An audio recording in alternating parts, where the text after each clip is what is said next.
Hello everyone, আসসালামু আলাইকুম। আজকে আপনাদের সাথে আমি শেয়ার করব সুন্দর একটা রেসিপি।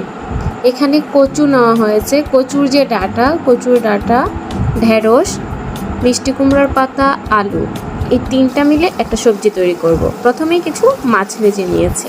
এই রান্নাটা আমি করতেছি না, আম্মু করতেছে।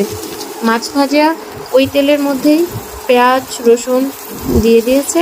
দেন এখন আদা বাটা দিল, রসুন বাটা দিল, জিরা বাটা দিল, দিয়ে একটু নেড়ে চেড়ে সামান্য পরিমাণে এখানে লবণ অ্যাড করবে। শব্দটা কি সুন্দর, তাই না? চুলায় রান্না হচ্ছে। এই যে ধনিয়া গুঁড়ো দিল, সাথে লবণ স্বাদ মতো দিল। এখন এখানে দিবে হলুদ গুঁড়ো দিয়েই সবগুলো সবজি ঢেলে দিবে। সবজিগুলোকে নেড়ে চেড়ে কিছুক্ষণ ভেজে নেবে।